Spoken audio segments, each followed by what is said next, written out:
देखो पहला प्रश्न पढ़ता हूँ। देखो यह है कि भारत छोड़ो आंदोलन किसने प्रारंभ किया था? भारत छोड़ो आंदोलन जो था वो किसने प्रारंभ किया था? मैं चार ऑप्शन पढ़ता हूँ। जैसे गोपाल कृष्ण गोखले ने किया था, कि बाल गंगाधर तिलक ने, कि सुभाष चंद्र बोस ने, कि महात्मा गांधी ने। और आपको बताना है कि इन चार ऑप्शन में से कौन सा राइट आंसर होगा। भारत छोड़ो आंदोलन किसने प्रारंभ किया था? सबका आंसर आना चाहिए एक ही, महात्मा गांधी। मतलब ऑप्शन डी जो है इस प्रश्न का राइट आंसर हो जाएगा। सबको मालूम है, ठीक है, कि महात्मा गांधी ने ही भारत छोड़ो आंदोलन प्रारंभ किया था।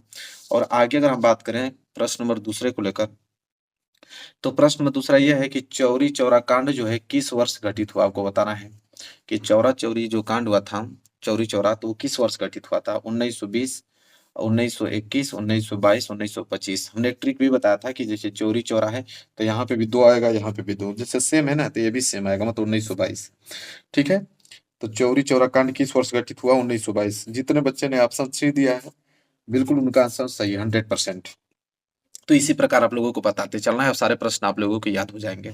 अगला प्रश्न अगर हम बात करें तो अगला प्रश्न ये है जो कि एग्जाम में पूछा जाता है कि संयुक्त राष्ट्र संघ की स्थापना कब हुई? जो संयुक्त राष्ट्र संघ था उसकी स्थापना डेट पूछ रहा है कि स्थापना कब हुई, किस सन में? 1945 में, कि 1920 में, कि 1942 में, कि 1947 में? बताइए राइट आंसर क्या होगा। बहुत ज्यादा इंपॉर्टेंट है कि संयुक्त राष्ट्र संघ की स्थापना कब हुई, तो सबका आंसर एक ही आना चाहिए कि ऑप्शन नंबर है 1945 में। 1945 में संयुक्त राष्ट्र संघ की स्थापना हुआ। आई होप क्लियर हो गया होगा आप लोगों को।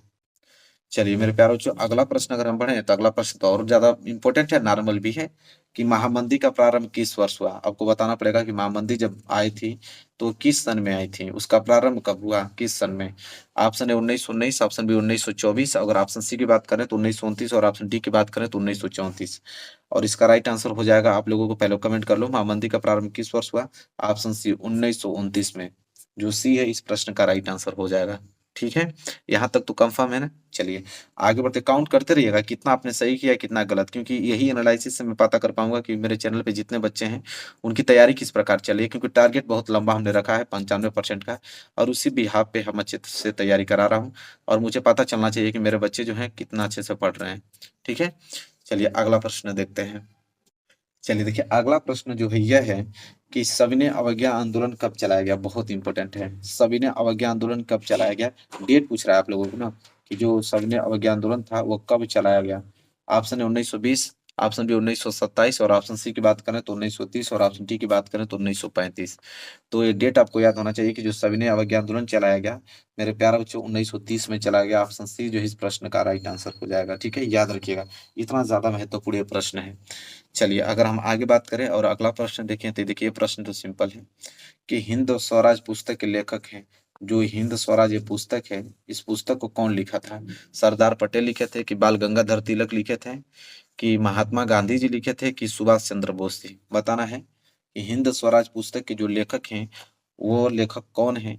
तो आप ऑप्शन सी पे क्लिक करना, क्योंकि महात्मा गांधी ने ही हिंद स्वराज पुस्तक को लिखे थे। ठीक है, तो एक इनकी पुस्तक है तो महात्मा गांधी की पुस्तक है। चलिए आगे अगर हम बात करें, अगला प्रश्न दिखाऊं तो देखो अगला प्रश्न यह है कि यंग इटली सोसाइटी का संस्थापक कौन था? देखिए यंग इटली सोसाइटी का संस्थापक पूछ रहा है, इसका संस्थापक कौन था? गैरीबाल्डी था, कि विस्मार्क था, कि काबूर था, कि मेजनी था? बताइए, यंग इटली सोसाइटी का संस्थापक पूछ रहा है। ठीक है, तो आप सिंपल जवाब दोगे ऑप्शन नंबर डी पे, क्योंकि मेजनी था यंग इटली सोसाइटी का संस्थापक। ठीक है, तो ऑप्शन डी, जितने बच्चे ने ऑप्शन डी पे क्लिक किया है बिल्कुल उनका आंसर 100% सही है। ठीक है, चलिए मेरे प्यारे बच्चों अगला प्रश्न बढ़ते हैं। अगला प्रश्न अगर देखा जाए तो अगला प्रश्न यह है कि फ्रांस की क्रांति हुई, ठीक है, जो फ्रांस की क्रांति हुई थी वो किस सन में हुई थी?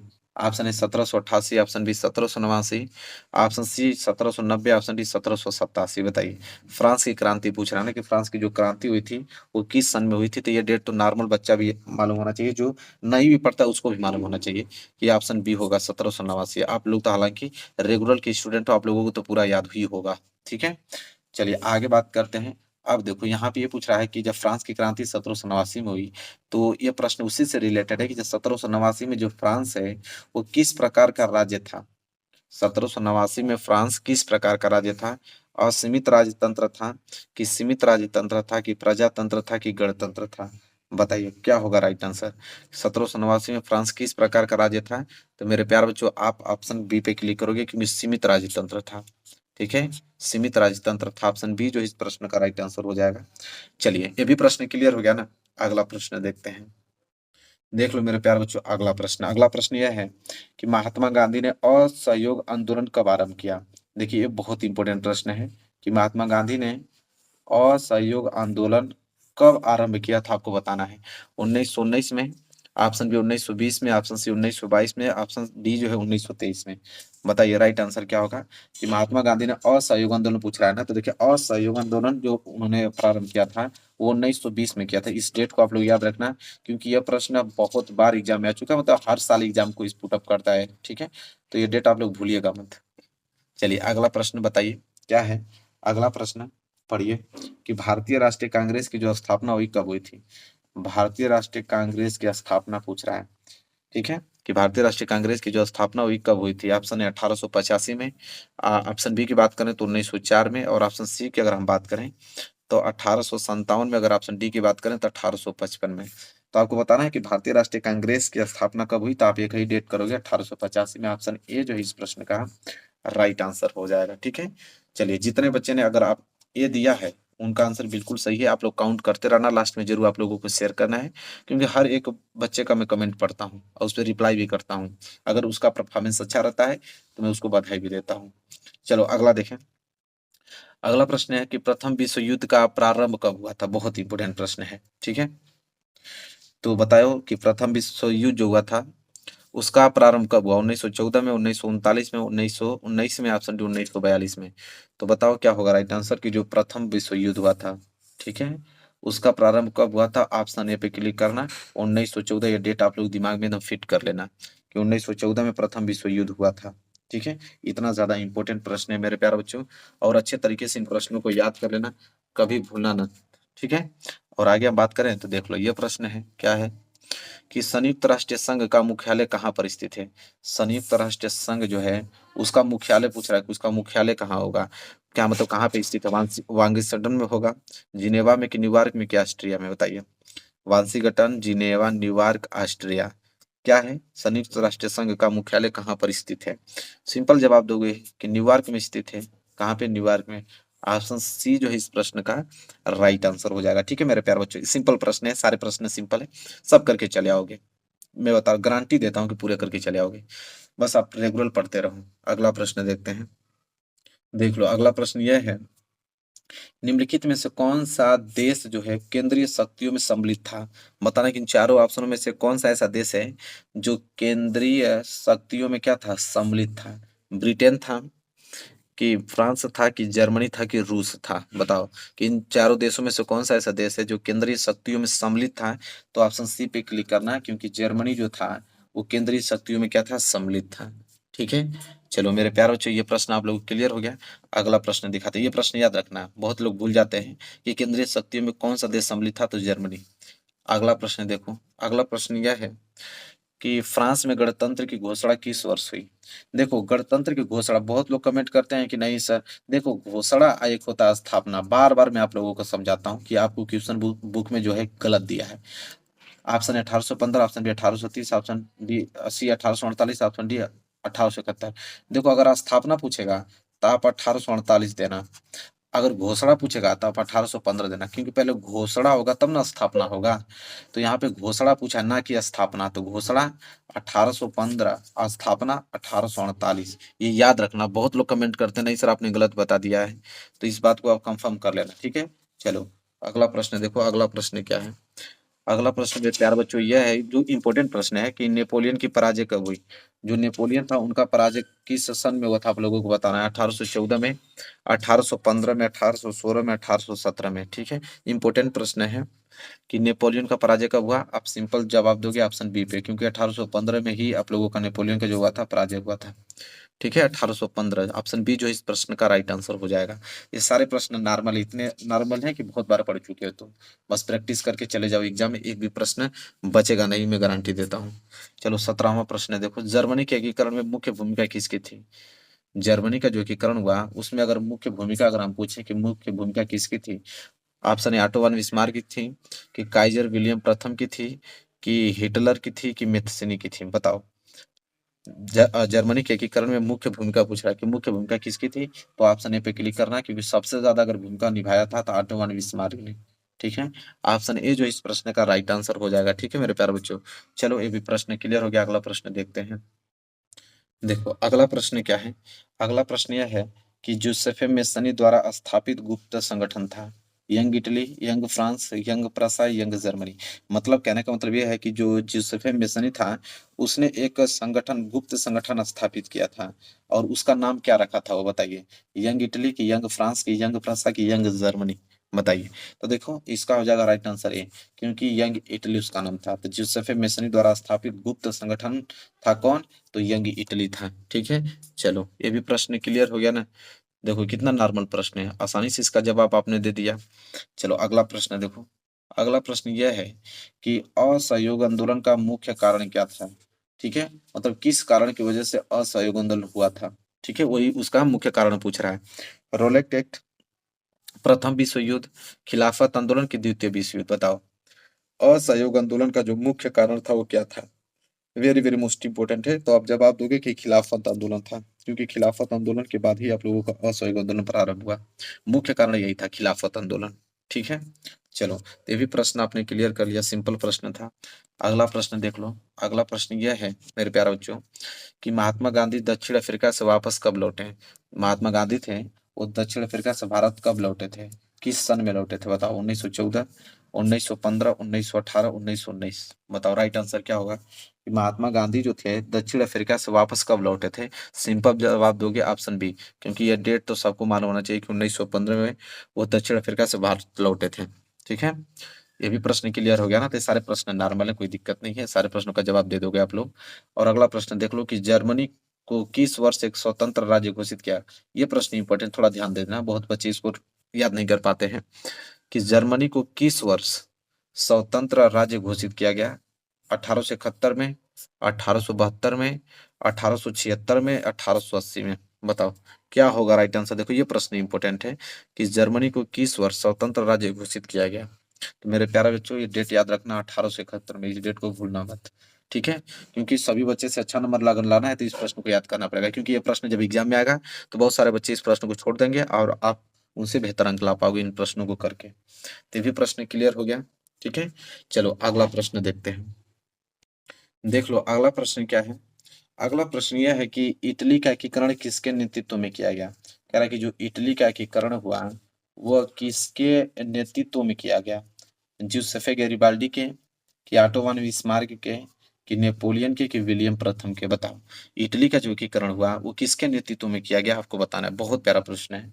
तो आप सिंपल जवाब देना चाहोगे, ऑप्शन ए पे ही क्लिक करोगे, मुझे मालूम है, क्योंकि ज्यूसेफे गैरिबाल्डी के नेतृत्व में इटली का एकीकरण हुआ। ठीक है, तो आई होप आपको क्लियर होगा, बहुत इंपॉर्टेंट प्रश्न है। चलिए ये भी प्रश्न क्लियर हो गया ना। अगला प्रश्न देखो। अगला प्रश्न यह है कि निम्न में से किसका कथन है, मतलब किसका कथन है कि जब फ्रांस छींकता है तो बाकी यूरोप को सर्दी जुकाम हो जाता है। बहुत जबरदस्त लाइन है भाई, कि जब फ्रांस छींकता है तो बाकी यूरोप को सर्दी जुकाम हो जाता है। किसने कहा था, मतलब ये कथन जो है किसका है। मैटरनिक, काबूर, बिस्मार्क, की मेथ्सिनी, बताओ। बहुत प्यारा प्रश्न है, आपको बताना है कि जब फ्रांस छींकता है तो बाकी यूरोप को सर्दी जुकाम हो जाता है, किसका कथन है। तो आप सिंपल जवाब दोगे ऑप्शन ए, मैटरनिक का। ठीक है, तो मैटरनिक हो जाएगा। ऑप्शन ए इस प्रश्न का राइट आंसर हो जाएगा मेरे प्यारे बच्चों। चलो अगला प्रश्न देख लेते हैं। अगला प्रश्न क्या है। अगला प्रश्न भी बहुत ही ज्यादा अच्छा प्रश्न है कि जो जर्मन संस्कृति में बोक्सिस्ट का आशय क्या था। जर्मन संस्कृति की अगर बात करें तो जर्मन संस्कृति में जो बोक्सिस्ट था उसका आशय क्या था। तो उसका आशय था राष्ट्र की संविधान, की आम जनता की संसद, बताओ। जर्मन संस्कृति में बोक्सिस्ट का आशय क्या था। तो सिंपल क्लिक करोगे ऑप्शन ए पे, क्या था, राष्ट्र था। और ये भी प्रश्न बहुत इंपॉर्टेंट है, बहुत बच्चों को याद नहीं रहता है, और इन्हीं प्रश्नों को आपको याद करके अच्छा नंबर लाना है। नॉर्मल प्रश्न सब कुछ याद कर लेंगे, सभी बच्चे याद कर लेंगे, लेकिन जो अच्छे प्रश्न हैं सभी बच्चे याद नहीं कर पाते हैं, और उनसे ही बेहतर अंक आ पाता है। ठीक है, देखो अगला प्रश्न क्या है। अगला प्रश्न मेरे प्यारे बच्चों यह है कि करो या मरो का नारा किसका था। तो ये तो बहुत सिंपल है भाई, अब ये नहीं मालूम होगा तो क्या मालूम होगा। करो या मरो का नारा किसका था। सुभाष चंद्र बोस को, कि चंद्रशेखर आजाद, कि भगत सिंह, की महात्मा गांधी। तो करो या मरो का नारा किसका था। सिंपल जवाब दोगे ऑप्शन डी पे ही दोगे, इसमें क्या कौन सा टाइम आप लोगों को ज्यादा व्यतीत करना है। महात्मा गांधी पे क्लिक करोगे। ठीक है, तो ये भी प्रश्न क्लियर हो गया। चलो अगला प्रश्न देखते हैं। चलिए मेरे प्यारे बच्चों, अगला प्रश्न देखो। अगला प्रश्न यह है कि स्वराज मेरा जन्म सिद्ध अधिकार है और मैं इसे लेकर रहूंगा। अच्छा प्रश्न लगता है मुझे तो ये, कि स्वराज मेरा जन्म सिद्ध अधिकार है और मैं इसे लेकर रहूंगा, ये किसका कथन है? मतलब कौन कहा था यह? गोपाल कृष्ण गोखले ने, कि बाल गंगाधर तिलक ने, कि जवाहरलाल नेहरू ने, कि महात्मा गांधी ने? बताओ। स्वराज मेरा जन्म सिद्ध अधिकार है और मैं इसे लेकर रहूंगा, मतलब ये कथन जो है, ये कथन किसका है? प्यारा प्रश्न लगता है, तो ऑप्शन बी पे क्लिक कर देना। कौन किसका कथन है? तो बाल गंगाधर तिलक का। इनका बाल गंगाधर तिलक का यह कथन है कि स्वराज मेरा जन्म सिद्ध अधिकार है और मैं इसे लेकर रहूंगा। चलो मेरे प्यारे बच्चों, अगला प्रश्न है। ये प्रश्न तो मतलब बहुत ही, मतलब पूरे के पूरे अब तक जो प्रश्न कर रहा हूँ सबसे सरल ये प्रश्न है कि भारत में राष्ट्रपिता कहकर किसको संबोधित किया जाता है? महात्मा गांधी को, कि जवाहरलाल नेहरू को, सुभाष चंद्र बोस को, कि गोपाल कृष्ण गोखले को? तब मुझसे पहले ही बता दो ना आप लोग कि भारत में राष्ट्रपिता, तो राष्ट्रपिता किनको कहा जाता है? महात्मा गांधी को। ऑप्शन ए जो इस प्रश्न का राइट आंसर हो जाएगा। तो ऐसे ऐसे प्रश्न आ रहे हैं जो कि बहुत ही ज्यादा नॉर्मल है। ठीक है, एग्जाम में भी ऐसे प्रश्न आएंगे, सब करके चले आओगे। अगला प्रश्न देख लो क्या है। अगला प्रश्न ये है मेरे प्यारे बच्चों कि ऑटो वन बिस्मार्क, देखो क्या है, ऑटो वन बिस्मार्क का संबंध जो है वो किस देश से था? बताना है आपको। ऑटो वन बिस्मार्क का संबंध किस देश से था? इटली से, कि जर्मनी से, कि फ्रांस से, कि ब्रिटेन से? बताओ। ऑटो वन बिस्मार्क का संबंध किस देश से था? आपको बताऊं, बहुत प्यारा प्रश्न है, सिंपल आप जवाब दोगे जर्मनी से था। कहाँ से था? जर्मनी से। ऑटो वन बिस्मार्क का संबंध जर्मनी से था। ऑप्शन बी जो है इस प्रश्न का राइट आंसर हो जाएगा। और यह प्रश्न देखो क्या है कि नेपोलियन का संबंध किस देश से था? ठीक है, नेपोलियन जो का संबंध था, तो नेपोलियन का संबंध किस देश से था? जर्मनी से, कि इटली से, कि फ्रांस से, कि इंग्लैंड से? बताओ। अच्छा प्रश्न है कि नेपोलियन का जो संबंध है वो किस देश से था, तो सिंपल आप जवाब दोगे कि फ्रांस से था। किससे? फ्रांस से। ऑप्शन सी जो है इस प्रश्न का राइट आंसर हो जाएगा। ठीक है मेरे प्यारे बच्चों, तो ये सारे प्रश्न आप लोग याद करना है, सभी प्रश्न आपके एग्जाम में आएंगे समझ, ठीक है। और खंड ख के पूरे हम लोग सोल्यूशन देखेंगे यहाँ पे। और खंड का जरूर से आप लोग देख लीजिए, क्योंकि सबसे ज्यादा अगर क्वेश्चन आएंगे तो इसी से आएंगे। ठीक है, तो आज खंड ख पूरा का पूरा फुल डिटेल में हम लोग डिस्कस करने वाले हैं। खंड क जरूर से देखिएगा, रिक्वेस्ट है। तो वीडियो को लाइक कर दो, चैनल पर नए तो चैनल को सब्सक्राइब करके बेल आइकन को प्रेस कर लो। चलो खंड ख स्टार्ट करते हैं। चलिए देखिए, खंड ख में सबसे पहले करना क्या है, यहाँ पे ऑब्जेक्टिव क्वेश्चन सबसे पहले करेंगे। ठीक है, ऑब्जेक्टिव क्वेश्चन आप लोगों को OMR शीट पे करनी है इस बार। ठीक है, और मैं इसका हल आप लोगों को बता रहा हूँ। जैसे कह रहा है कि निम्न में से कौन सी रोपड़ फसल है, तो रोपड़ फसल गेहूं, चना, गन्ना, मूंगफली। तो गन्ना जो है रोपड़ की फसल है, यहाँ पे ट्रिक लगाया हुआ है ताकि आप लोगों को कोई दिक्कत ना हो। ठीक है, तो कौन सी रोपड़ फसल है? गन्ना है। तो इसको लिख लीजिएगा, अन्यथा मैं लिख के लेके आया हूँ कि आप लोगों को कैसे लिखना है। कि प्रश्न उत्तर संख्या यहाँ पे 15, 15 का ग जो होगा राइट आंसर होगा गन्ना। ठीक है, तो देखिए 15 का ग गन्ना। तो इस तरह एग्जाम में थोड़ी लिखना आप लोगों को, नहीं। इस बार ये तो मैं सोल्यूशन बता रहा हूँ, इस बार तो ओमआर शीट मिलेगी आप लोगों को, ओमआर शीट पे भरना है। ये तो मैं सोल्यूशन आप लोगों को बता रहा हूँ सिर्फ। ठीक है, लिखना नहीं है आप लोगों को, आप लोगों को ओमआर शीट पे भरना है। ठीक है, तो यहाँ पे क्या हो जाएगा कि निम्न में से कौन सी रोपण फसल है? गन्ना। ठीक है, अब मैं डायरेक्ट इसी को बता दे रहा हूँ, आप लोग याद कर लीजिएगा। निम्न में से कौन सा संसाधन पुनः चक्रीय है? लोहा, पवन ऊर्जा, ज्वारीय ऊर्जा, पशुधन। तो देखिए जो लोहा है ना, वो आप लोगों का पुनः चक्रीय संसाधन, मतलब कि जैसे लोहा को आपने किसी आकृति में कोई शेप में डाला है, अब उसको पिघला कर फिर उसे दूसरे शेप में आप बदल सकते हो, मतलब पुनः चक्रीय है। ठीक है, वो चलता रहेगा, उसको आप परिवर्तन करते रह सकते हो। ठीक है, चलिए तो ये भी हो गया आप लोगों का। अगला प्रश्न देखो, 17वां प्रश्न क्या है? कोरबा प्रसिद्ध है। देखिए कोरबा कोयले के लिए प्रसिद्ध, टिक लगा हुआ है। और मैं बहुविकल्पीय प्रश्न में बहुत बार करा भी चुका हूँ कि जो कोरबा है प्रसिद्ध है किसके लिए? कोयले के लिए प्रसिद्ध है आपका कोरबा। ठीक है, चलिए मेरे प्यारे बच्चों, प्रश्न नंबर 18 देखो क्या है? निम्न में से कौन सी रेशेदार फसल है? तो इनमें से सभी रेशेदार फसल हैं। सबको मालूम है, कपास भी, जूट भी और प्राकृतिक रेशम, ये तीनों आप लोगों का रेशेदार फसल है। ठीक है, ये सभी प्रश्न बनेंगे एग्जाम में। ठीक है, बस आप पढ़ते रहो अच्छे तरीके से। अगला प्रश्न देखो, प्रश्न नंबर 19 कि निम्न पड़ोसी देशों में से मानव विकास के लिहाज में से किस देश की स्थिति भारत से बेहतर है? तो वो आपका नेपाल है। नेपाल जो है, नेपाल की जो स्थिति है वो भारत से बेहतर है, किसके? विकास के लिहाज से देखा जाए तो। चलिए, तो 19 का जो ग है वो राइट आंसर हो जाएगा। तो ये बहुविकल्पीय प्रश्न थे। ठीक है, एक बहुविकल्पीय प्रश्न और है, यहाँ पे देख लीजिए। कह रहा है कि एक वस्तु का अधिकांशतः प्राकृतिक प्रक्रिया से उत्पादन सम्मिलित है। करें कि एक वस्तु का अधिकांशतः प्राकृतिक प्रक्रिया से उत्पादन सम्मिलित है, तो प्राथमिक क्षेत्रक में क्या हो जाएगा, पहला ऑप्शन जो होगा सही होगा। ठीक है, अब देखिए यहाँ से अब लोग इसका सोल्यूशन देखिए, तो बहुविकल्पीय प्रश्न था, क्लियर हो गया।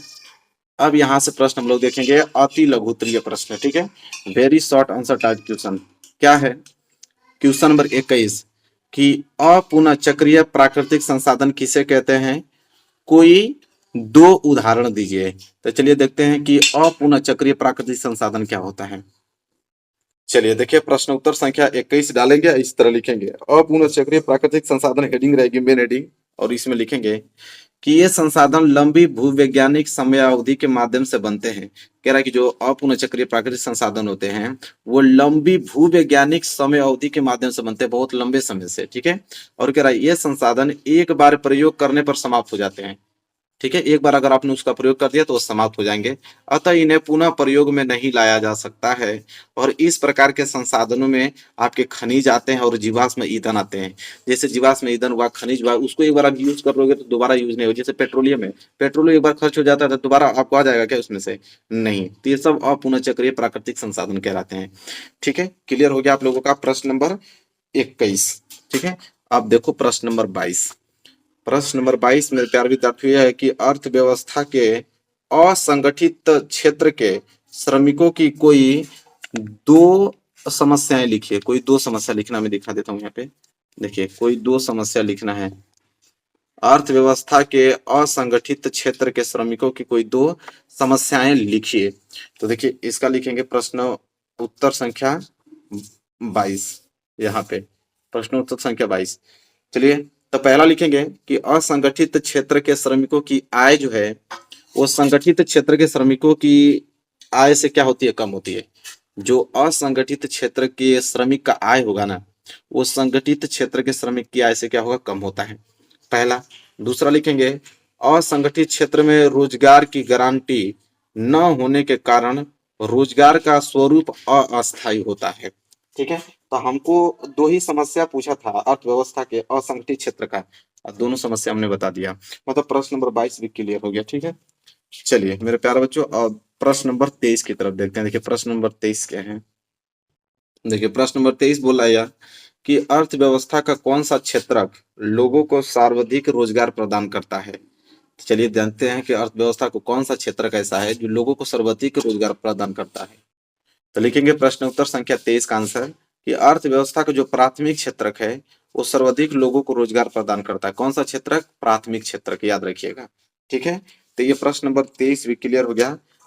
ठीक है, अब यहाँ से प्रश्न नंबर 24 स्टार्ट होगा, लघु उत्तरीय प्रश्न है, जैसा कि देख पा रहे हो, जो कि यहाँ से स्टार्ट है क्वेश्चन नंबर 24 से। कह रहा है कि अर्थव्यवस्था के तृतीय क्षेत्रक से आप क्या समझते हैं, उदाहरण सहित बताइए, बहुत इंपॉर्टेंट है। तो देखिए क्वेश्चन नंबर 24 है कि अर्थव्यवस्था के तृतीय क्षेत्रक से क्या समझते हैं, उदाहरण सहित बताना है। चलिए इसका उत्तर देखते हैं। देखिए प्रश्न उत्तर संख्या 24, हेडिंग डालेंगे तृतीय क्षेत्रक। ठीक है, और लिखेंगे इसमें कि तृतीय क्षेत्र की गतिविधियां प्राथमिक और द्वितीय क्षेत्र के विकास में सहायता करती हैं। कह रहा है कि जो तृतीय क्षेत्र की गतिविधि होती है वो प्राथमिक और द्वितीय क्षेत्र के विकास में सहायता करती है, तो उसकी हेल्प करती है। और ये गतिविधियां जो हैं अस्तु वस्तुओं का उत्पादन नहीं करती हैं। जैसे प्राथमिक और द्वितीय क्षेत्रक द्वारा उत्पादित वस्तुओं उत्पन्न को थोक एवं खुदरा वस्तुओं को थोक एवं खुदरे विक्रेताओं को बेचने के लिए जैसे ट्रकों हुआ, ट्रेनों आदि परिवहन करने की आवश्यकता पड़ती है। कभी कभी ये होता है कि वस्तुओं के जो गोदामों में भंडारित करने की आवश्यकता होती है, हमें उत्पादन और व्यापार में सुविधा के लिए टेलीफोन पर दूसरों के वार्तालाप करने या संवाद या बैंकों से ऋण लेने की भी आवश्यकता होती है। और परिवहन, भंडारण और संचार, बैंक सेवाएं और व्यापार तृतीयक गतिविधियों के कुछ क्या है, ये सब उदाहरण हैं। ठीक है, और चूंकि लिखेंगे आगे कि चूंकि ये गतिविधियों वस्तुओं के अलावा सेवाओं को सृजन करती हैं, इसलिए तृतीय क्षेत्र की सेवा क्षेत्र भी कहा जाता है। अब देखिए ये प्रश्न बहुत ज्यादा इंपॉर्टेंट था, हमसे प्रश्न पूछा था कि अर्थव्यवस्था की तृतीय क्षेत्र से आप क्या समझते हैं। तो देखिए तृतीय क्षेत्र की अर्थव्यवस्था इस प्रकार है, और जिस प्रकार हमने आप लोगों को बताया, थोड़ा सा पढ़ने में आप लोगों को परेशानी होगी, याद करने में दिक्कत होगा, लेकिन अब करना ही पड़ेगा क्योंकि भाई क्वेश्चन तो आने वाला है एग्जाम में। ठीक है, तो आप इसको एक बार दो बार जैसे ही आप पढ़ोगे इस क्वेश्चन को, तो आप इसका सारांश निकाल लोगे, कुछ ना कुछ मेन पॉइंट्स आप लोग याद कर लोगे, ठीक है। और उसी मेन पॉइंट्स आप लोगों को लिख देना है। चलिए, तो इसी प्रकार आप लोगों को नोट करना पड़ेगा और इन चीजों को याद करनी पड़ेगी। एक दो और तीन बार पढ़ोगे तो चीजें क्लियर हो जाएंगी धीरे धीरे, ठीक है। अब मैं बैठ के तो याद करवाऊंगा नहीं आप लोगों को। मोस्ट इंपोर्टेंट क्वेश्चन था, हमने बता दिया आप लोगों को, सोल्यूशन बता दिया। अब आपकी जिम्मेदारी बनती है कि आप किस तरीके से इसको याद करते हो, ठीक है। एग्जाम में आएगा, इस बात से श्योर में हूँ कि एग्जाम में सारे प्रश्न आएंगे आपको। चलिए अगला प्रश्न देखते हैं। 23 हो गया था ना, अरे 24 कर रहे थे हम लोग। 24 ये वाला हो गया था। अब इसका अथवा भी करने वाले हैं। अथवा तो बहुत ज्यादा इंपॉर्टेंट पूछता है कि गन्ना के उत्पादन के लिए अनुकूल भौगोलिक दशाएं बताइए। ये प्रश्न बहुत ज्यादा इंपॉर्टेंट है, समझ लीजिए। गन्ना के उत्पादन के लिए अनुकूल भौगोलिक दशा पूछता है। चलिए इसका उत्तर देखते हैं हम लोग। चलिए देखते हैं इसका कि गन्ना के उत्पादन के लिए अनुकूल भौगोलिक दशाएं। तो पहली जो भौगोलिक दशाएं रहेगी उसे हम हेडिंग बनाएंगे, पहला तापमान। देखिए तापमान क्या करता है कि देखिए उष्णकटिबंधीय क्षेत्र की फसल होने के कारण, जो गन्ना है उष्णकटिबंधीय क्षेत्र की फसल है, और कह रहा है कि उष्णकटिबंधीय क्षेत्र की फसल होने के कारण जो गन्ने की कृषि के लिए अंकुरण के समय उच्च तापमान 30 डिग्री से 38 डिग्री के बीच तथा पकने के समय 12 से 14 डिग्री के तापमान की आवश्यकता होती है। कह रहा है कि जैसे उसका अंकुरण कराया जाएगा तो लगभग 30 से लेकर 38 डिग्री के सेल्सियस का तापमान होना चाहिए, और अगर उसके पकने का समय अगर हम बताएं कि टेम्परेचर कितना होना चाहिए, तो 12 से लेकर 14 डिग्री सेल्सियस तक उसका तापमान होना चाहिए। तो तापमान बहुत ज्यादा डिनोट करता है, ठीक है। उसके बाद अगर हम बात करें वर्षा, तो वर्षा बहुत आवश्यक है। वर्षा में हम लोग लिखेंगे कि गन्ने की जो फसल के लिए अधिक नमी की आवश्यकता होती है, ठीक है। और अतः भारत में जो गन्ना है वो 100 से लेकर 150 सेंटीमीटर वर्षा वाले क्षेत्रों में ही उगाया जाता है, और कम वर्षा वाले क्षेत्रों में तो सिंचाई करके गन्ना की कृषि की जाती है, ठीक है। यहाँ पे लिखेंगे कृषि, ठीक है। अगर कहाँ जहाँ पे कम वर्षा होती है वहां पे तो अधिक सिंचाई करना पड़ेगा हम लोगों को, तभी तो वहां पे गन्ना हो पाएगा, ठीक है। तो ये चीजें वर्षा पे डिपेंड है कि उसका वर्षा की क्या भूमिका होती है गन्ने की खेती के लिए। तीसरा होती है मिट्टी के लिए, तीन ही पूछा था, ठीक है। तो मिट्टी का क्या अहम भूमिका है गन्ने की खेती के लिए, लिखेंगे कि गन्ने की खेती के लिए उपजाऊ दोमट जो नमी युक्त एवं चिकनी मिट्टी उपयुक्त होती है। मतलब दोमट मिट्टी सबसे अच्छी मानी जाती है गन्ना की खेती के लिए। और दक्षिण के पठारी भागों में लावा निर्मित काली मिट्टी भी गन्ने की पैदावार के लिए अच्छी मानी जाती है, ठीक है। काली मिट्टी भी मानी जाती है अच्छी, लेकिन दक्षिण के पठारी भागों में जो लावा युक्त से मिट्टी बनी होती है, ठीक है। और चूना व फास्फोरस मिट्टी गन्ने की कृषि के लिए विशेष उपयोगी होती हैं, और इसकी कृषि में जो रासायनिक उर्वरक भी बहुत ही ज्यादा जरूरत होती है, ठीक है।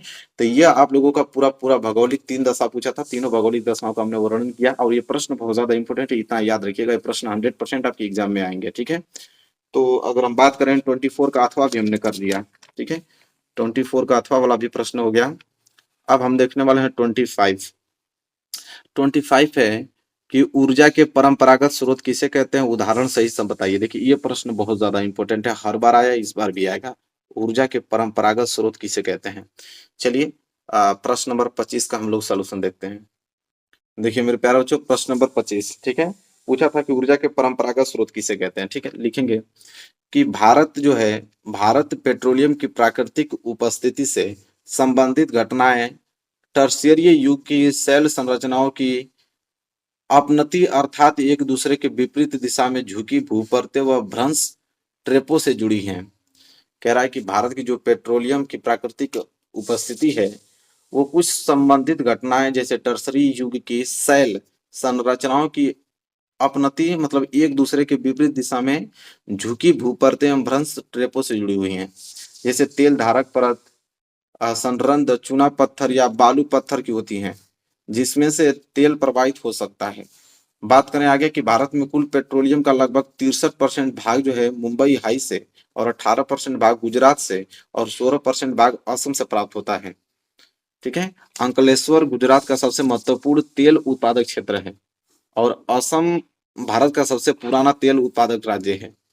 इसके लिए प्रमुख उत्पादक क्षेत्र जैसे डिंगबोई हुआ, नहरकटिया एवं मोरन हुगरीजन है, ठीक है, इसके उत्पादक क्षेत्र।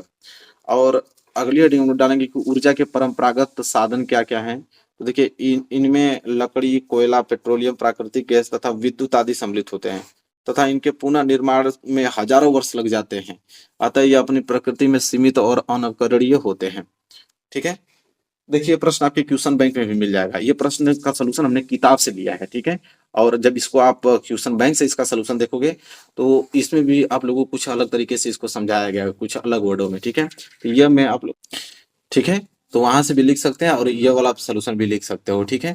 तो आई होप हमको तो ये सुविधा लगा है क्योंकि ये बहुत आसान था, ठीक है, इसलिए हमने इसको किताब वाला भी लिखा है। मैं चाहता हूँ कि जितना सरल तरीके से आप लोगों को लिखा मिलेगा उतना ही आप लोग याद कर पाओगे अच्छे से। तो चलिए अभी प्रश्न क्लियर हो गया, प्रश्न नंबर 25वां, ठीक है। और 25वां का अगर अथवा की बात करें तो क्या कह रहा है कि विकास की पारंपरिक अवधारणा से आप क्या समझते हैं। तो इसको भी हम लोग देखेंगे भाई। 25वां का अथवा देखिए, 25वां का अथवा क्या है, इसका उत्तर लिखेंगे हम लोग। 25वां का अथवा था कि विकास की पारंपरिक अवधारणा से आप क्या समझते हैं। तो लिखेंगे कि विकास किसी देश की सर्वांगीण विकास पर निर्भर करता है। स्वतंत्रता, सुरक्षा और दूसरों से सम्मान मिलने की इच्छा, आर्थिक सहायता और जीवन जीने का उच्च स्तर आदि सभी विकास के क्या है, महत्वपूर्ण सब भाग हैं। ये सभी महत्वपूर्ण भाग हैं विकास के। विकास के माध्यम से ही राष्ट्र लोगों की सामाजिक और आर्थिक प्रगति सुनिश्चित कर सकता है तथा उनके जीवन की गुणवत्ता में सुधार ला सकता है। किसी क्षेत्र की सभी देशों में जब विकासात्मक गतिविधियां चलती हैं तो प्रत्येक देश यह सुनिश्चित करता है कि शांति भंग न हो, अन्यथा विकास का जो नकारात्मक प्रभाव पड़ेगा, ठीक है। और एक हेडिंग अगर डालोगे कि विकास की पारंपरिक अवधारणा दो पहलुओं को दर्शाती है। कौन कौन? तो पहला पहलू यह है कि लोगों के विकास के लक्ष्य को भिन्न हो सकते हैं। लोगों के विकास के जो लक्ष्य हैं अलग अलग तरीके से हो सकते हैं। सबका विकास जो होता है सब कोई अलग थॉट से उत्पन्न होता है। और दूसरा है कि एक व्यक्ति के लिए भी हो वो दूसरे व्यक्ति के लिए विकास न होकर विनाशकारी हो सकता है, ठीक है। तो ये दो अवधारणा है विकास के पारंपरिक अवधारणा, दो पहलुओं पर दर्शाती है। दोनों पहलू को हमने यहाँ पे डिस्कस किया और यह प्रश्न पूर्ण रूप से कंप्लीट हो गया। यहाँ तक आपको नोट करना है। ये प्रश्न आपका था 25वें का अथवा और 25वें का अथवा भी हो गया।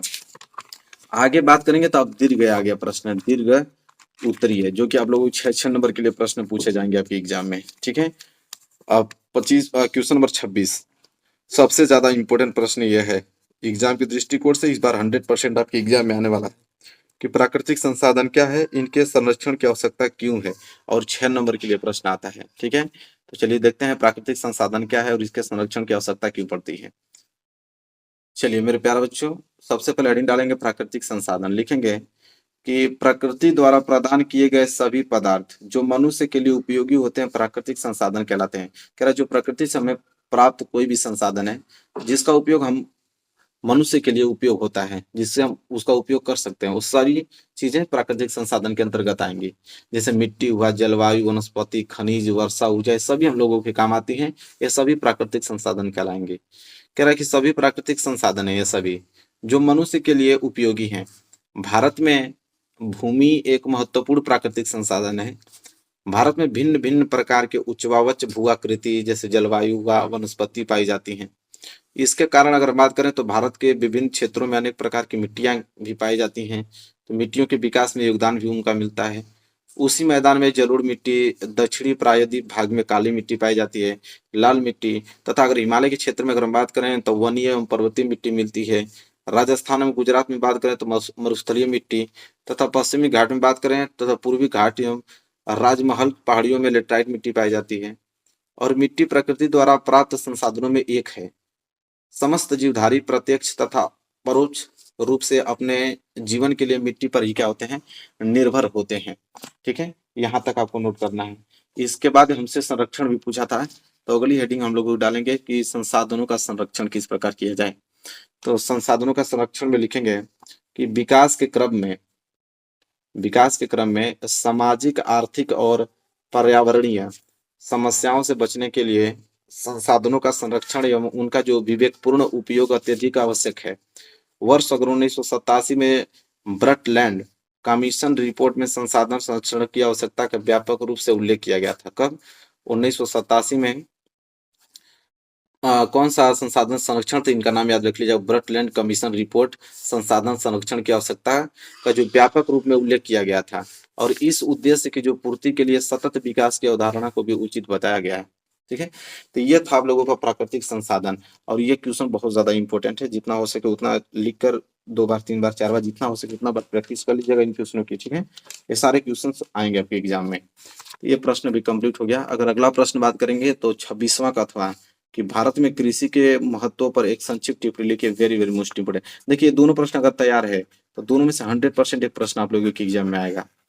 तो चलिए देखते हैं कि भारत में जो कृषि के महत्व है उस पर हम लोग संक्षिप्त टिप्पणी लिखना है। तो चलिए डिस्कस करते हैं इस प्रश्न को। देखिए लिखेंगे प्रश्न उत्तर संख्या 26 का, अथवा लिखेंगे यहाँ से कि कृषि क्षेत्र भारतीय अर्थव्यवस्था की निर्धारक शक्ति है। यह क्षेत्र न केवल भारत की जीडीपी में लगभग 15% का योगदान करता है, बल्कि भारत की लगभग आधी जनसंख्या रोजगार के लिए कृषि क्षेत्र पर ही निर्भर है। बिल्कुल सही बात है, आधा से अधिक लोग तो पूरे कृषि पे ही निर्भर है। और जीडीपी में योगदान कितना है कृषि का, तो 15%। और यह क्षेत्र द्वितीयक उद्योगों के लिए प्राथमिक उत्पाद भी उपलब्ध करवाता है।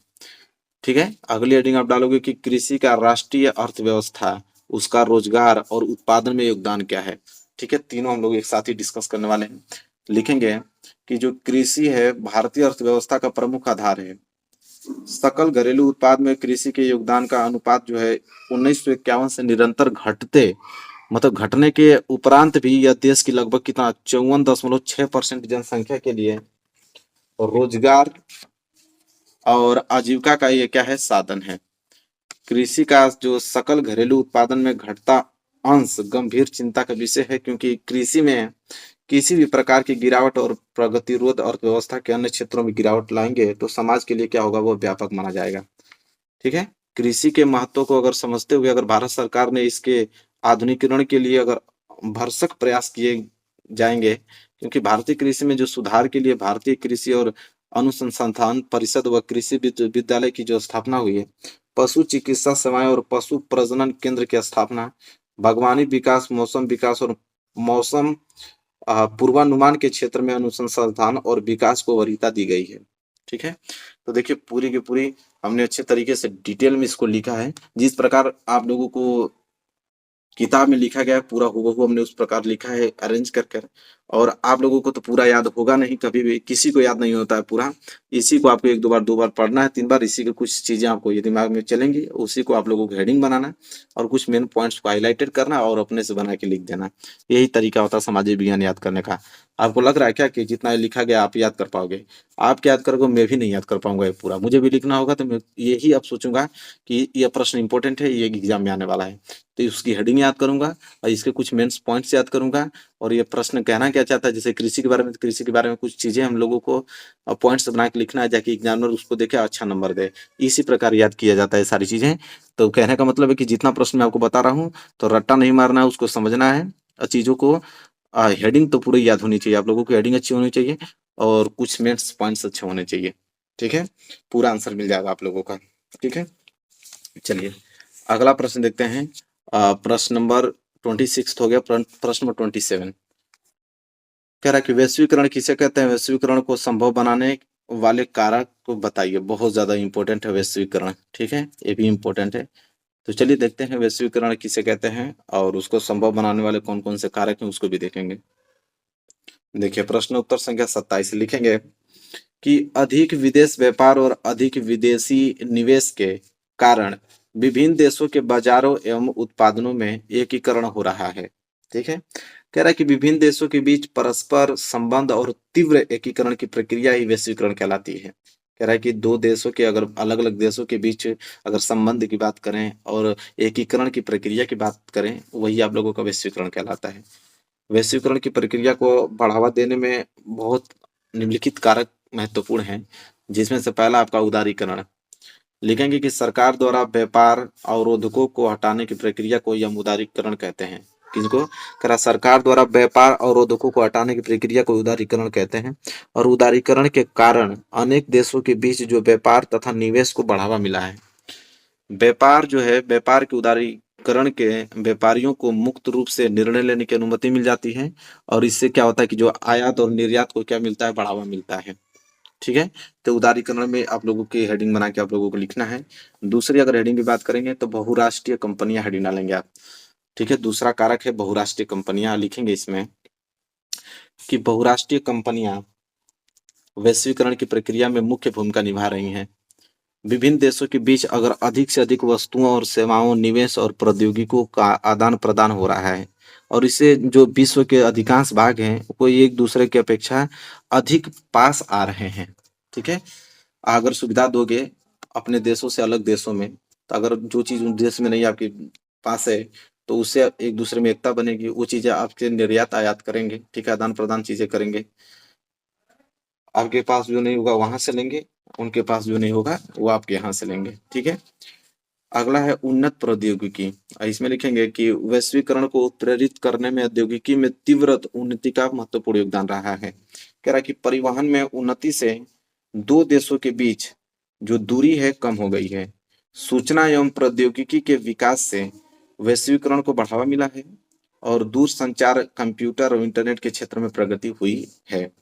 ठीक है, यह उन्नत प्रौद्योगिकी में आप लोगों को हेडिंग डाल देना है। ठीक है, बस आप लोगों का खत्म। ठीक है, मतलब प्रश्न नंबर 27 है, ये क्लियर हो गया। ठीक है, इसके बाद अगर देखें अगला प्रश्न है, तो 27 वैश्वीकरण किसे कहते हैं, उसको संभव बनाने वाले कारक हमने बता दिया।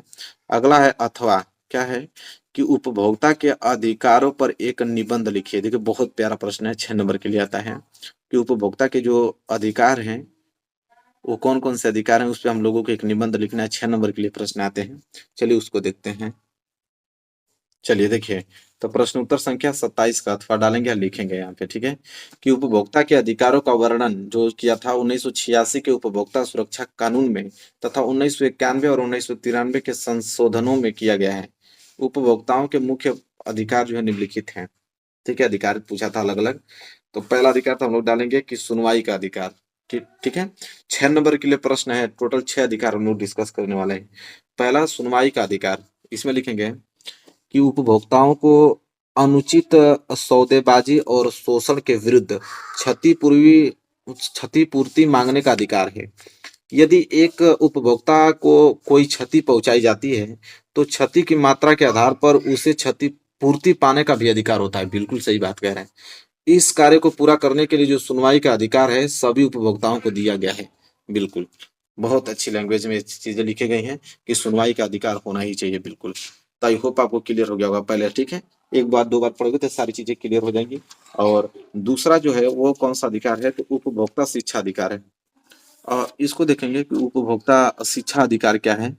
लिखेंगे कि हर उपभोक्ता को यह अधिकार है कि उसके अधिकारों के प्रति सजग रहने के लिए सरकार प्रयत्न करती है।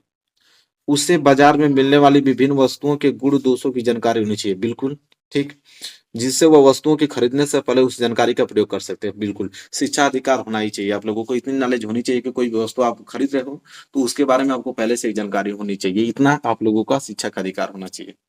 तीसरा है कि प्रस्तुतिकरण का अधिकार।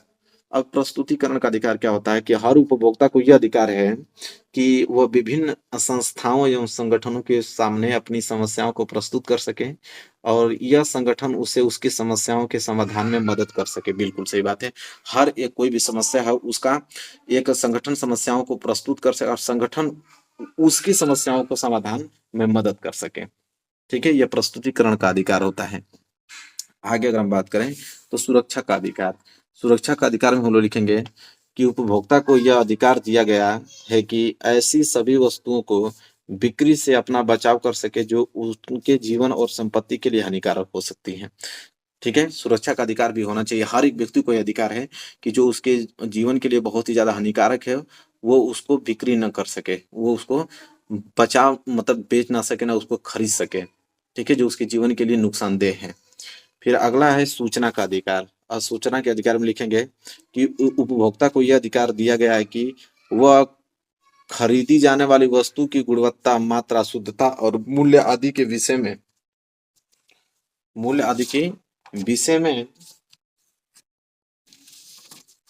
हर सूचना प्राप्त कर सके ताकि वह अपने आप को शोषण से बचा सके। ठीक है, और लास्ट में आप डालोगे कि चयन का अधिकार। ठीक है, और चयन के अधिकार में लिखोगे कि हर उपभोक्ता को यह अधिकार है कि वह देख परख कर विभिन्न प्रकार की वस्तुओं में से अपनी इच्छा अनुसार चीज का चयन कर सके और सही मूल्य भी चुकाए। ठीक है, तो चयन का भी अधिकार यहाँ पे होना चाहिए। ठीक है, तो जैसा कि आपने देखा यहाँ पे कि बहुत अच्छा प्रश्न था कि उपभोक्ता के अधिकारों पे एक निबंध, कि एक उपभोक्ता को किस किस चीज के अधिकार है।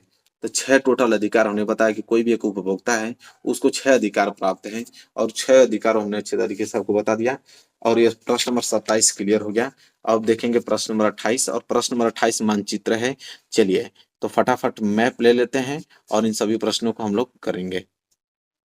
अब देखिए मानचित्र मेरे पास आ गया है, और मानचित्र वाला यह हम लोग क्वेश्चन करने वाले हैं। ठीक है, पहला प्रश्न यह है कि गोदावरी नदी को इस चिन्ह द्वारा नाम सहित आपको बताना है। ठीक है, कि गोदावरी नदी कहाँ है उसका नाम लिखना है, और किस लोकेशन पे है उस लोकेशन पे इस तरह का आप लोगों का चिन्ह बनाकर इसको डिनोट करेंगे तो आपको नंबर मिलेंगे 1 नंबर। ठीक है, तो चलिए भैया देखते हैं। चलिए देखिए, तो मैप में हम लोग देखेंगे कि गोदावरी नदी कहाँ पे स्थित है। ठीक है, उसका लोकेशन क्या है गोदावरी नदी का। तो गोदावरी नदी अगर यहाँ पे आप इस लोकेशन पे पहुंचे, आपको लोकेशन दिख रहा होगा, तो ये लोकेशन गोदावरी नदी का होता है। तो हमें इस तरह का चिन्ह बनाएंगे, जिस तरह का वहां पे चिन्ह बनाया था, इस तरह का चिन्ह बनाया था ना, इस तरह का हम लोग चिन्ह बनाएंगे और एरो का चिन्ह लगाएंगे, और यहाँ पे पहला लिखेंगे कि यह आप लोगों का गोदावरी नदी है। क्या है? गोदावरी नदी। पूरा का पूरा सेम ऐसे ही करना है आप लोगों को, 1 नंबर नहीं कटेगा। ठीक है, गोदावरी नदी है। ठीक है, अब जाके आप लोगों को 1 नंबर मिलेगा, क्योंकि हमसे यही कहा था कि इस चिन्ह से आप लोगों को बताना कि गोदावरी नदी कहाँ है। तो गोदावरी नदी इसलिए क्वेश्चन पता इस तरह का चिन्ह उन्होंने बताया, और पहला प्रश्न किया है तो पहला प्रश्न का उत्तर गोदावरी नदी है। दूसरा प्रश्न हमसे पूछा है कि नागार्जुन सागर बांध को इस चिन्ह द्वारा नाम सहित बताना है। तो चलिए देखते हैं कि नागार्जुन सागर बांध कहाँ पे है। जहां पे होगा इस तरह का लोकेशन बनाएंगे। ठीक है, नागार्जुन सागर बांध। ठीक है, तो देखिए अगर यह प्रश्न आपको याद है तो तुरंत आप नागार्जुन सागर बांध इसके जस्ट बगल में ही होता है। मतलब इसके आगे अगर आप बढ़ेंगे तो ये वाला लोकेशन, और कुछ आगे जाएंगे तो ये लोकेशन आप लोगों का जो है वो आप लोगों का नागार्जुन बांध है। लेकिन नागार्जुन बांध को इस तरह बनाना था, हमने इसको बिल्कुल कलर कर दिया। कलर नहीं करना था, इस तरह बनाना था, इस तरह। ठीक है, मैं दिखा देता हूँ आप लोगों को पेपर में। देखिए इस चिन्ह द्वारा, मतलब वृत्त एक बनाना है। ठीक है, तो हालांकि ये रंग है, आप लोग वृत्त बना लीजिएगा कि वृत्त वाला लोकेशन जो है वो क्वेश्चन दूसरा है। और ये क्या है आप लोगों का, तो नागार्जुन बांध है। तो यहाँ लिखना पड़ेगा आपको कि नागार्जुन बांध है, तब जाके एग्जामिनर आपको पूरा नंबर देगा। ठीक है, तो ये नागार्जुन बांध हमने लोकेशन पे बता दिया आप लोगों को। ठीक है, तीसरा अगर देखें तो तीसरा प्रश्न ये हमसे पूछा है कि दक्षिणी भारत में काफी उत्पादक क्षेत्र को इस चिन्ह द्वारा बताइए। तो चलिए देखते हैं कि दक्षिणी भारत में काफी उत्पादक क्षेत्र कहाँ है। तो देखिए काफी उत्पादक क्षेत्र जो है वो कर्नाटक में है। ठीक है, तो कर्नाटका यहाँ पे लोकेशन हम लोग देखने वाले कि कर्नाटक लोकेशन में कहाँ पे आता है। तो ये कर्नाटका का क्षेत्र होता है। तो देखिए किस लोकेशन से कहा था ना, पहले उसको देख लेते हैं। लोकेशन इस प्रकार का है, तो इस तरह हम लोग बनाकर डैश डैश एरो एरो चिन्ह दे देंगे इस तरह। देखिए जिस प्रकार बोला उसी प्रकार। ठीक है, और यह प्रश्न तीसरा है। ठीक है, तो यहाँ पे तीसरा हेडिंग डालोगे, और क्या आप लोगों को बोला था कि काफी उत्पादक क्षेत्र बोला था ना, तो यहाँ पे काफी उत्पादक क्षेत्र लिखोगे आप लोग हिंदी में। ठीक है, अकोष्टक बना देना, काफी उत्पादक क्षेत्र। काफी उत्पादक क्षेत्र कर्नाटका में है, तो कर्नाटक लिख सकते हो। लोकेशन पे लिखना चाहोगे तो कोष्टक में लिख दो कर्नाटका में है। ठीक है, कर्नाटका, कर्नाटक में। ठीक है, तो एग्जाम में पूरा नंबर। तीसरा प्रश्न भी हो गया, एक 3 नंबर यहाँ पे क्लियर हो गया ना। चौथा बोला है कि भारत के किसी एक जूट उत्पादक क्षेत्र को इस चिन्ह द्वारा बताइए। तो कोई आप अगर भारत का एक जूट उत्पादक क्षेत्र आपको मालूम है तो लोकेशन पे उसको जाइए और इस चिन्ह से ये आप लोगों को बताना है। तो चलिए देख लेते हैं। ठीक है, तो चलिए देख लेते हैं। पश्चिम बंगाल में एक जूट उत्पादक क्षेत्र है। ठीक है, तो पश्चिम बंगाल को लोकेशन हम लोग देख लेते हैं। पश्चिम बंगाल को लोकेशन कहाँ पे है। देखिए ये वाला लोकेशन पश्चिम बंगाल का है, यहाँ तक। इसको मैं ऐसे कर देता हूँ, और प्लस के आगे से बताता ना, तो बीच में प्लस प्लस हम लोग बना देंगे, और यहाँ पैरों का चिन्ह लगाएंगे। और ये प्रश्न 4 है। ठीक है, जूट उत्पादक क्षेत्र है, तो यहाँ पे लिख देंगे कि जूट उत्पादक क्षेत्र। जूट उत्पादक क्षेत्र लिख लेना। लोकेशन भी लिखना चाहोगे तो लिख सकते हो कि कहाँ पे है, पश्चिम बंगाल में। तो पश्चिम बंगाल यहाँ पे कोष्टक में लिख लो, ताकि एग्जाम्पल पर समझ में आ जाएगा कि यहाँ किस लोकेशन में बताया। तो पश्चिम बंगाल वाला, कि पश्चिम बंगाल में जो उत्पादक क्षेत्र है उसकी बात किया गया है। ठीक है, क्लियर हो गया। तो ये चौथा हो गया। एक प्रश्न और बचा है लास्ट, उसको देख लेते हैं।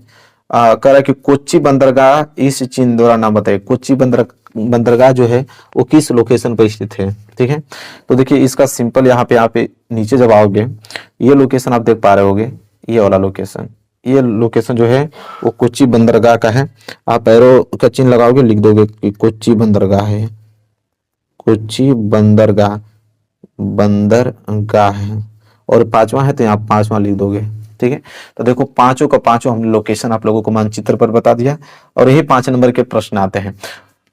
ठीक है, तो ये भी क्लियर हो गया। तो 5 नंबर इसमें, और खंड क में भी 5 नंबर का आता है, तो उसको मैं करा चुका हूँ, वीडियो डिस्क्रिप्शन में लिंक है, पहले जाके उसको पहले खंड क वाला देख लो, और ये खंड ख था। ठीक है, और ये पूरा का पूरा पेपर सोल्यूशन यहाँ पे हमने आप लोगों को 825 BY जो कोड है 2022 में जो एग्जाम हुआ था, उसका पूरा का पूरा हमने सोल्यूशन बता दिया। तो वीडियो को लाइक कर दो, चैनल पर नया तो चैनल को सब्सक्राइब करके बेल आइकन को प्रेस कर लो, और मिलेंगे एक प्यारे से नेक्स्ट वीडियो में। तब तक के लिए धन्यवाद।